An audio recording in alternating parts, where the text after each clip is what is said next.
The ghosts of 2024 were left behind as Pakistan have cruised past USA. They've won by 32 runs, an extremely confident, extremely dominating win. For USA, Shubham Ranjane got 51. He'll be very proud with that effort. But Usman Tariq, he came in today for today's game, picked up 3 wickets, almost got a hat-trick, but then didn't. We are back at Cricbuzz Live. I've got DK and Joyda. DK, Joyda, Pakistan's going to go back with all this confidence under their belt into the next big game. They bowled really nicely. I thought they batted very well too. So it's a very convincing, clinical game. Something that you'll expect from a team like Pakistan against a team like USA. And what they'll be most pleased with is how well their spinners bowl. And the roles given to the spinners, it just feels like Usman Tariq is going to be bowling the second half of the 20 overs. And he's done quite nicely. And you must say that they're trying to get their strategy right in Colombo, which they managed to do very well today. Very well. And also, Joyda, do you think that, at the halfway mark, 190, USA's batting, the game was pretty much in favor of Pakistan, where they knew that they had to just go out and finish things off? Yeah, so I think, look, USA opted to bowl first, but I think they took their chance, that they thought that their best chance was to get Pakistan at 160 and then chase. It didn't happen. So once they got 190, it was against. They were really up against it. I thought they were brave. To a certain extent, they fought. But, once the spinners got their stranglehold, it's very difficult to keep hitting them consistently. Interesting is the template. So Shaheen Afridi is the only fast bowler who bowled for them. Okay, there was no other bowler. So one bowler bowls fast medium for 4 overs. Otherwise, you have 16 overs of spin. And moving forward, this may be the template that they're going to use in Colombo. And that will be very interesting to see how they're playing out. Because obviously, they've got success here. And as he said, Usman Tariq has bowled the last few overs out there, which means that they feel they can use him as a death bowler as well. I think this is a template that they could look at and say that, okay, this is probably what we'll do. And the only fast bowler struggled for Pakistan, because otherwise everyone else was all right. But Shaheen Afridi struggled again today, DK. Went for a bit of runs up front, but more so at the death. I don't think he really executed his Yorkers. Wasn't confident in landing his slow ones into the pitch very well. Credit to Ranjane, it took him down quite well. But overall, I think Shaheen Afridi will be a little disappointed with how he went about those last 2 overs. Conceding a boundary in over is fine, but conceding 3 in an over, then that puts pressure on you. Whether you're chasing it down, whether you're setting a total or chasing, you want your bowler to be able to execute. And considering he's the only fast bowler and it looks like he's going to bowl the top and tail of the game, he needs to almost be very accurate with what he is good at. But also when we have a look at the progression, Joyda, DK, we see that, USA never got off to like a fiery start. The power play, they were 50 for 1. And then that next phase, that 7 to 10 phase, just 18 runs. So, kind of things was summed up there, because when you give away just 18 runs in that phase, it's very difficult to come back. So if you remember, what we were talking about was that once this field was out, it's going to be very difficult for them. Then you have to clear the boundary. And that is the problem that they started having. Till the field is in, they still have a chance. If you can penetrate, you can get to the boundary. Once the field is out and the spinners come in, it's going to be very, very difficult. And in fact, the one thing that you say about being taken down today also by Shubham Ranjane for Shaheen Afridi was the fact that Shubham Ranjane sometimes, having a problem also frees you. He couldn't move his leg. Obviously, he was having an issue with it. He was doing a Glenn Maxwell. He was doing a Glenn Maxwell. So stand and deliver. He has nothing to lose. If he goes back and gets out in the dressing room, they'll say, well tried, there's nothing else you could do. So sometimes that frees your mind, and I think, taking 2 sixes of the first 2 balls of Shaheen Afridi, that's something Afridi would not have enjoyed. Well, to be fair, he did play very well against India as well. He was looking like he was setting himself up. Today, of course, he converted into a bigger score. He's a good middle order batter. He's gained in confidence playing for Texas Super Kings. And what I've liked about how he spaced his inning is came in, played a couple of sweep shots. The moment Shaheen Afridi came, he took him down. He knew what to hit, how to hit, the positions you need to get. And the strike rate tells you why he is a very well-rated middle order batsman from USA, because he is able to take the fast bowler down in areas wherever the field was up. For example, mid-off was up, he went over covers, he went over mid-off, and then he took one down on the leg side. So good shots. I like the way he batted. He's a very talented batter from Mumbai. Played a lot for D.Y. Patil. Knows what it is to use the bounce of the wicket. So it is good to see him do well. So we've seen him against spin as well. He likes playing the spinners, and it just seems like one of those old school batters. Even technically, DK, he looks like one of those old school batters. He's got a nice rhythm to his batting. He's someone who goes deep in the crease at the back end of the game, gets under the ball quite nicely. But when he comes into the crease, what was impressive was how he dealt with the spinners. He played a nice couple of sweeps of Abrar Ahmed and of Usman Tariq. Not many people are able to hit boundaries of Usman Tariq, and I thought he did quite nicely there. So, impressive batting, but a bit too late in the innings. I think he needed support from the Andres House, and you needed some more support from the likes of Monank Patel and obviously Sanjay Krishnamurthy. None of them got going, which doesn't help. As you can see, the scorecard, two players rather, stand out, Shaheen Jahangir and Shubham Ranjane. The rest flattered to deceive. Shaheen, I thought, was very good in the power play, and Shubham was very good at the back end. Through the middle, you needed somebody to consolidate and put pressure, which they did. Jodha, just like DK is saying, when we see that batting card, he just didn't get that support because he was 51 of 30, but otherwise no support from that lower middle order. And it was also that Pakistani spinners were kind of choking them at that point, and they were not being able to give answers to that. Absolutely. And look, this is the batting side, it bats 7, and which is very often associates do that because they need more bowling, they need more better bowling. So, they can't afford to play. Most of the top international test sides will be playing 8 bowlers and 8 batters / all-rounders and 3 bowlers. So I think here they need their batters to really get going. And that's how they've qualified through associate nations, because their top 7 have delivered for them. The day they don't, and House is a very, very big player for them. We sit out here and we don't realize how important he is. Yes. If he gets a start there and bats from the other side and gives them runs, this is a very different game. But the game was completely controlled by the spinners today, DK. We saw the Pakistani spinners in the power play. We've seen what Abrar has done. Then we saw Shadab come and pick up those wickets. That 7 to 11 phase they were kind of choked by 2-spin duo. And then Usman Tariq, you spoke about him in the comm box. You said that, if you were a coach, you probably wouldn't get him out and keep him like a mystery for India. But they used their trump card today. But he came out. Can you decode that action for me a little bit? Because that pause that he has before bowling, it's almost like, okay, we are waiting, it will come now, he'll deliver that ball, but he takes really long to deliver the ball. Usman Tariq is a one of a kind, because generally when you're growing up as a bowler, the one thing that they teach you is momentum. He just has a run-up for the sake of it because he comes and stops. So he's broken all momentum. And then after that, he uses completely his shoulder to get the ball across. Scientifically, it is actually quite hard to bowl it at times at the pace that he does.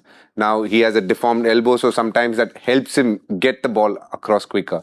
Why I felt as a coach, probably I wouldn't have exposed him too much, was he's played and they made a small little capsule of all the 4 variations he has. The off-spin, the carom ball, the leg spin and the googly. Now, India will now have an opportunity to look at it, and they'll be slightly well prepared in the game that they would play in a few days' time. So that is the reason.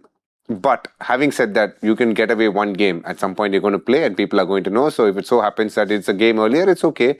But I think his role is definitely one of trying to bowl between 10 and 20 and almost bowl the tougher overs at the back end, because he's got variations where he has a googly and there's element of mystery people are not picking, and also he has a decent faster one. But what I like about him is his consistency in length. He doesn't miss length too much. He only varies his pace, but the key is he doesn't bowl full tosses or short balls too often. You have to play a good shot of him to put pressure back on him. And so far, wherever he's played, he's been a wicket taker for that team. He's done well in PSL. He went back to CPL, played for Trinbago Knight Riders, did phenomenally well there. And then he came back and played a couple of games for Desert Vipers in the IL T20, and he's done very well there as well. So he is a bowler who is in a purple patch right now. People are yet to figure him out. And with whatever limitations he has physically, he is consistently landing the ball and causing trouble for anybody who lines up against him. But DK, that wicketkeeper eye that you still have you picked any of his variations? Have you seen any difference in his grips or in just the way he delivers the ball? Because anyway, it's a unique action. It is, to be fair, I can obviously pick most of the balls that he bowls front on. From the back, it's pretty hard. So he's got a googly. And as I said, for a carom ball, to be able to bowl it slowly is very hard because you need to go up and go fast. But with him, his strength is the fact that he almost bowls it under the shoulder. Once you get under the shoulder, it's a no ball. Yes. So he's just above the shoulder line and he's able to bowl a carom ball and a googly. But because he bowls it so far wide, he'll never be able to turn the ball much. For you to turn the ball much, you can't be so low and you can expect the ball to turn too much. And that is something batters will look to target. But what is very hard for him is the fact that he comes and stops. As a batter, you can't do much because if you step out, he'll almost predict you doing that and bowl it away. So you need to wait, hold and play him with the speed at which he bowls. So you are almost reacting every time. For example, Harmeet Singh today stepped out early. So the moment he stepped out, he bowled a faster one. Full at him. He didn't have time. His bat just came through. And it hit the bat and he got caught a long. Pretty much play off the pitch then. No, you can pick it from the hand. No problem there. But you can't line up a shot against him. All right. So, for example, you can't say, okay, this ball I look to slog sweep because then if he sees anything in your body that suggests a slog sweep, he'll bowl the toughest ball for you to hit. So, you almost need to stay still, do your initial movement and wait. And then see what he's bowling. Is it an off spin? Is it a googly or a carom ball? And then decide what shot you want to play. Well, Joyda, the team's filled with mystery because they've got Abrar, they've got Tariq now, and they've also got Sam Ayub who comes in and bowls whenever, and he's very handy with that mystery spin. Yeah, he's handy, but I mean, I was just, Usman Tariq, if you look at it, I mean, the other thing about it is the pause, as he's saying. Yes. That once the pause is there, that means that you can't, that you've got to hold, and that extra second, couple of seconds, I mean, not second, it's much less than that. Ashwin's also got a little bit of that, not as big. There's Santner uses it much more subtly. Santner will pause once in a while, then not pause. So, he changes it around. Here, he pauses every time.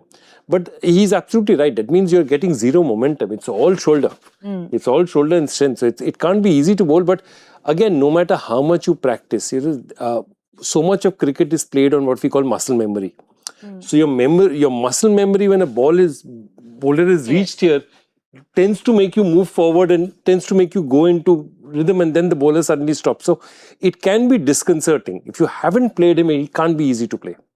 Well, we know how discomforting it is to play a Bumrah as well. So people with unique actions, I'm guessing, is a little uncomfortable for any batter. He picked up 3 wickets today, but this game for Pakistan was a big one because we know that their next game is going to be a high-pressure game because they take on India in the next game. So for them, they've got 2 wins under their belt, so they're going to be happy. We'll have a look at that points table. They're up top there with 2 games and 2 wins, positive net run rate as well. And DK, this is what you want going into a big game because there's so much hype around that game.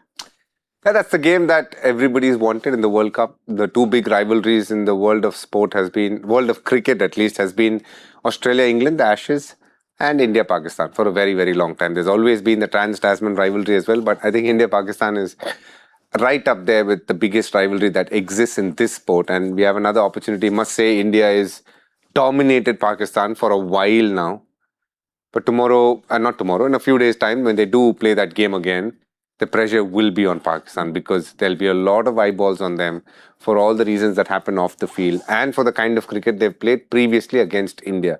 India will go in with a very, very positive mindset. The only good thing for Pakistan is there is enough and more evidence to say that they have almost qualified. Yes. So the pressure of qualification is much lesser. So that should free them up a little bit.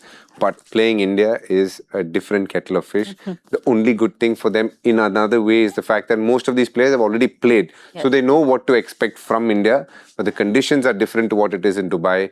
And in Colombo, again, we have good spinners and a solid frontline pace attack as well. So it's going to be a good game. But I think India definitely, at the moment, front runners in saying that they have a better chance. But Joydev, if Pakistan has to go back and say we have these many days now up till the 15th, let's work on a certain thing, what would it be?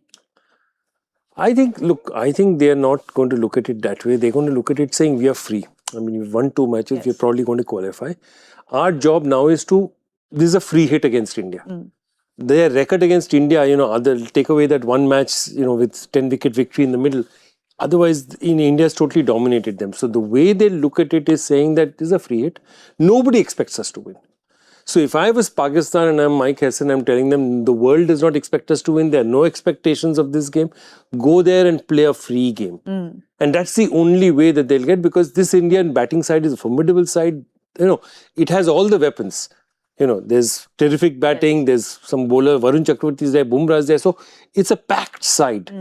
But Pakistan, if they take the pressure of saying that we are underdogs and nobody cares about what happens, nobody thinks we'll win, I think that's their best preparation. Go and play freely. Go and play freely. I think for Pakistan to stand a chance, their batters need to come good. That is a fact. Because they, again, bat deep, but they don't have the quality. They're dependent on one too many all-rounders. They have a keeper who's not got runs.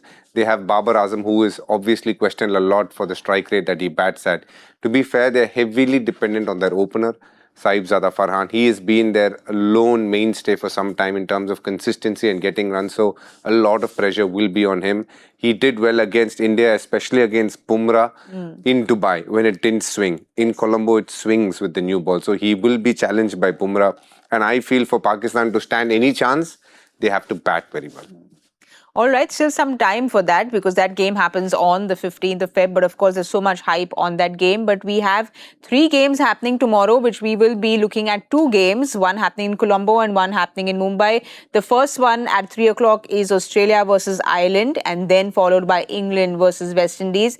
Joyda, first up, Australia versus Ireland. It almost feels like, where has Australia been? Because they just start their campaign tomorrow, the last ones to start their World Cup campaign.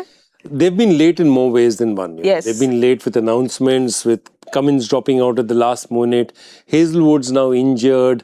They have a variety. So Tim David's injured for tomorrow Tim David as well. is injured for tomorrow as well. So apparently a hamstring issue.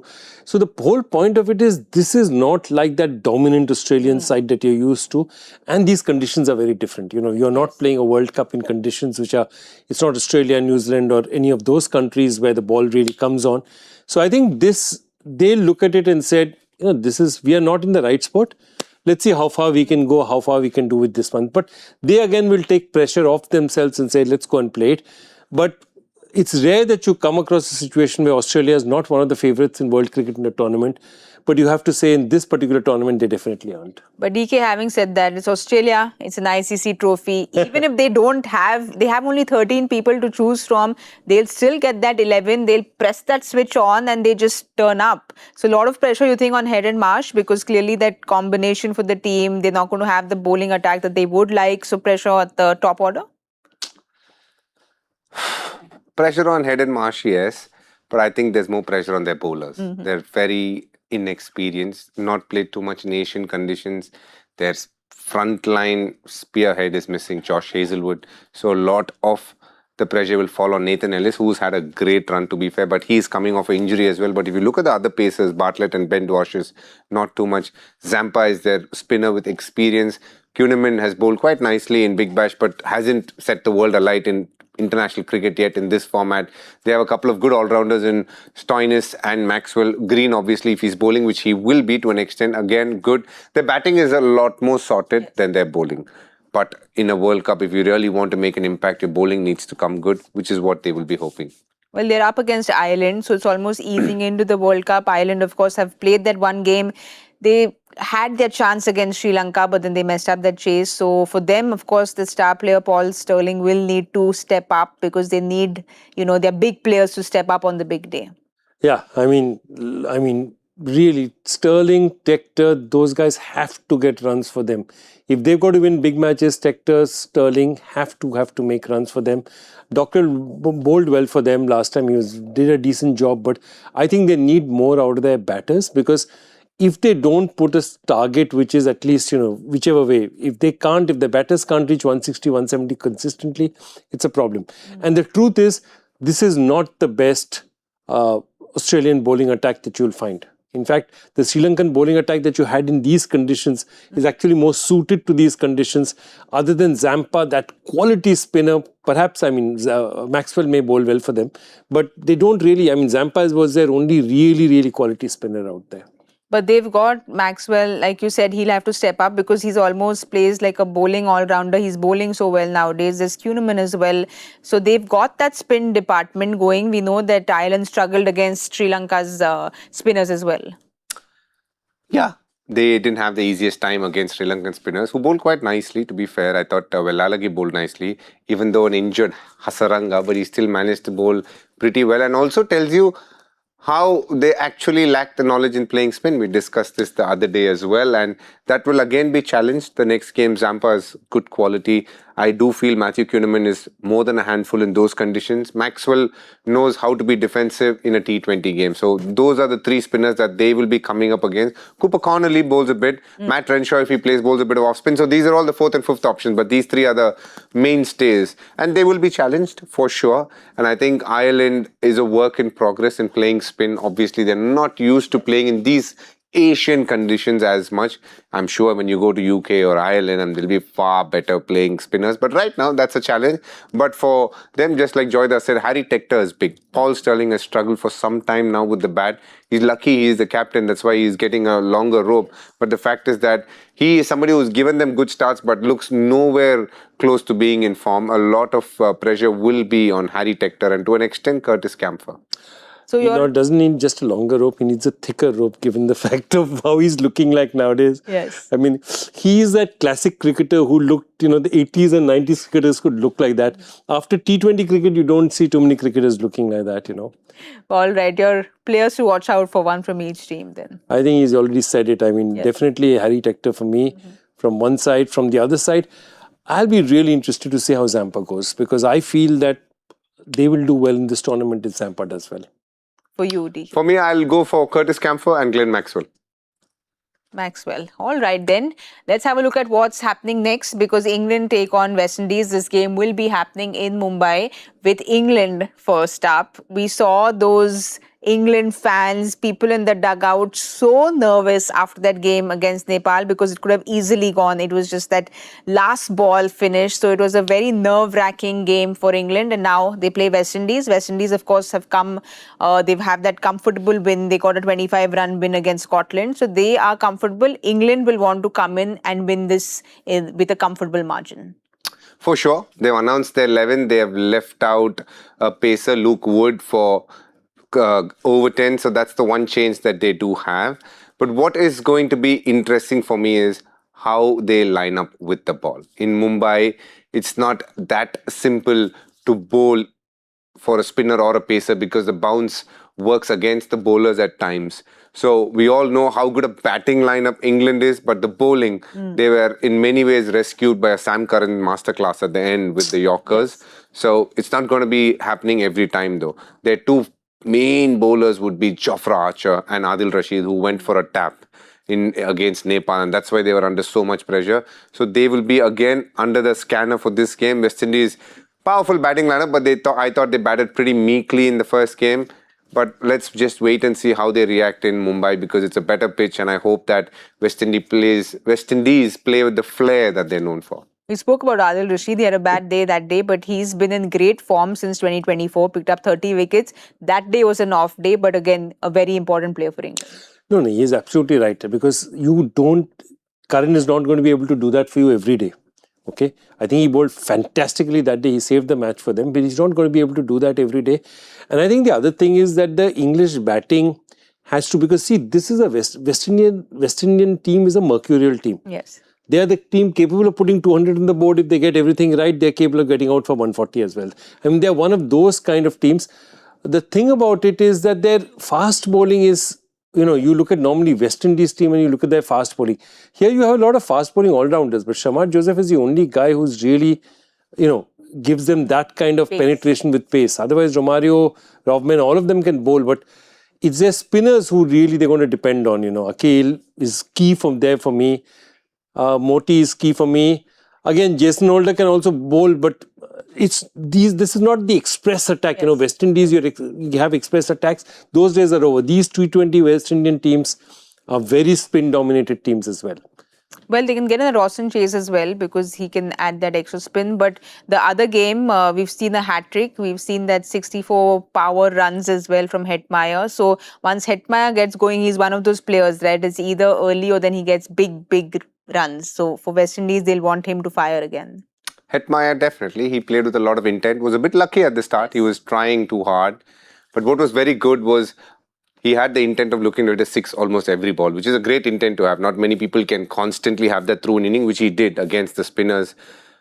He is definitely batting in a position that he doesn't play in the IPL. He bats at number 3 for West Indies right now. And that's been a challenge for them because they've never settled down with their batting lineup. And now it feels like they've earmarked Hetmeyer as number 3 and then the rest of the batting to follow. I still feel West Indies need to get their intent right. That is what is the key. Hope and Brandon King, I thought, were very subdued in their outlook towards how to take on the power play. I hope things change because England will be under pressure with the ball. So they need to put under pressure with the ball. All right, your players to watch out for, one from each team. Yeah, I was looking at a Barbadian player, but he's from the England side. I'd say definitely Jofra Archer, very important. And Jofra Archer is important for them, not just for this match, but for the tournament. If England has to do well in this tournament, yes, Jofra Archer has to do well. And Shai Hope, because Shai Hope was a guy who was never used to be picked for the T20 team, was an ODI expert, has changed his game, has got there. And now inexplicably he's batting like he's batting in ODIs again, which is surprising because he had broken out of it. His strike rate has really improved. So Shai Hope has to lead from the front for them. DK for you. Shepherd and Salt.